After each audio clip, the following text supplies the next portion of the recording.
മഹതികളുടെയും മഹാനദികളുടെയും ഉത്ഭവം തിരക്കരുത്. സിനിമാ കേരള പലപ്പോഴും ഈ വാക്ക് പറഞ്ഞിട്ടുണ്ട്.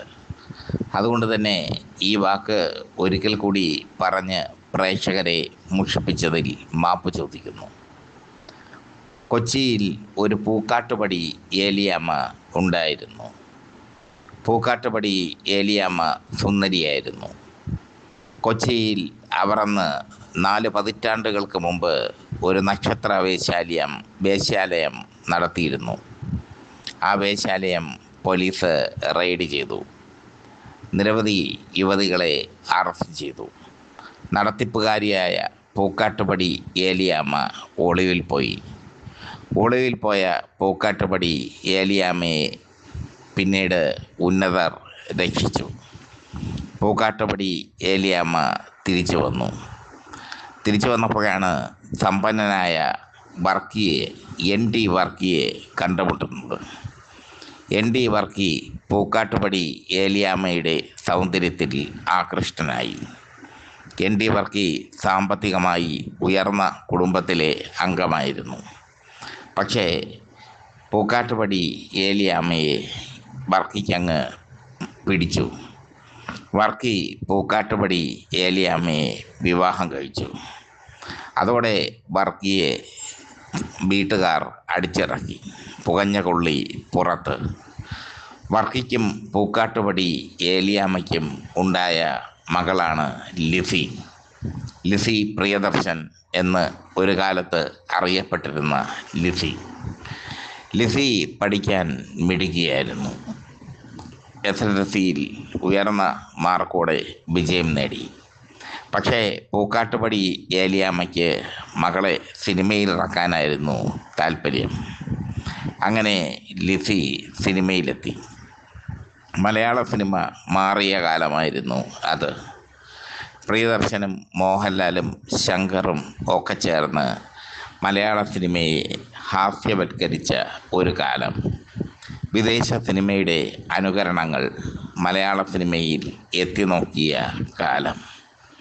ആ കാലത്ത് കുറേ സിനിമകളിൽ പ്രിയദർശൻ സംവിധാനം ചെയ്ത കുറേ സിനിമകളിൽ ലിസി നായികയായി. പല ചിത്രങ്ങളും വലിയ ഹിറ്റായി മാറി.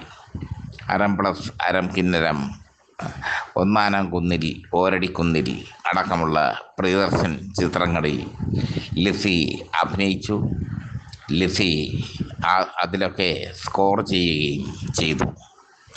മമ്മൂട്ടിയുടെയും മോഹൻലാലിൻ്റെയും ശങ്കറിൻ്റെയും ഒക്കെ നായികയായി മാറിയ ലിസി പിന്നീട് പ്രിയദർശനുമായി പ്രണയത്തിലായി. പ്രിയദർശൻ്റെ വീട്ടുകാർക്ക് ആ പ്രണയം ഒട്ടും ഇഷ്ടമല്ലായിരുന്നു. കാരണം പൂക്കാട്ടുപടി ഏലിയാമ്മയുടെ ചരിത്രം ഭൂതകാലം തന്നെയാണ്. പ്രിയദർശൻ കൈയൊഴിയാൻ ശ്രമിച്ചു ലിസി കൈഞ്ഞരമ്പ് മുറിച്ച് ആത്മഹത്യക്ക് ശ്രമിച്ചു. ഒടുവിൽ മോഹൻലാലും സുരേഷ് കുമാറും അടക്കമുള്ള സുഹൃത്തുക്കൾ ചേർന്ന് ലിസിയെ പ്രിയദർശന് വിവാഹം കഴിപ്പിച്ച് കൊടുത്തു.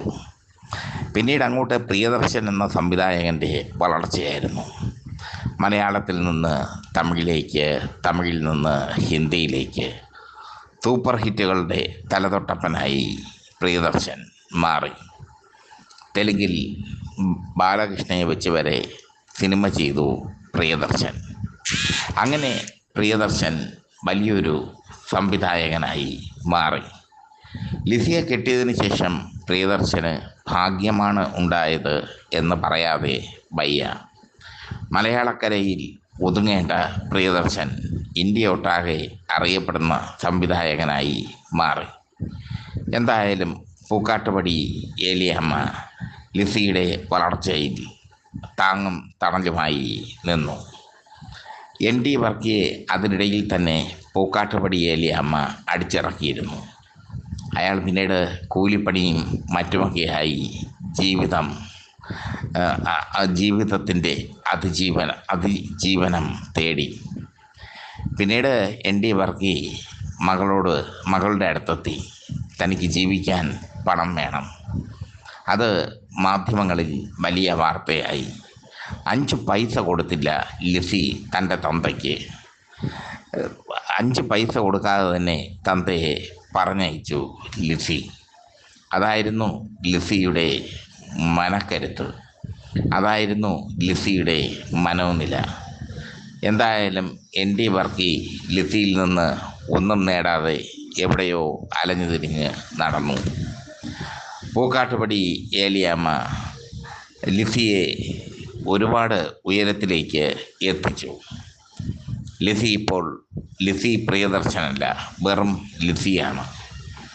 പ്രിയദർശനുമായി വിവാഹമോചനം നടത്തിയപ്പോൾ ലിസി ധാരാളം സ്വത്ത് പ്രിയദർശനിൽ നിന്ന് പിടിച്ചു വാങ്ങി. കോടിക്കണക്കിന് സ്വത്തിൻ്റെ അവകാശിയാണ് പണ്ട് നക്ഷത്രവേശ്യാലയം നടത്തിയിരുന്ന പൂക്കാട്ടുപടി ഏലിയാമ്മയുടെ മകൾ ലിസി. അമ്മയെ പോലെ തന്നെ മകളും. അമ്മ മതിൽ ചാടിയാൽ മകൾ ഗോപുരം ചാടും. ഇതാണ് പൂക്കാട്ടുപടി ഏലിയാമ്മയുടെയും ലിസിയുടെയും കഥയിൽ തെളിയുന്നത്. ആ കഥ സിനിമ കേരള പ്രേക്ഷകർക്ക് മുമ്പിൽ സമർപ്പിക്കുന്നു.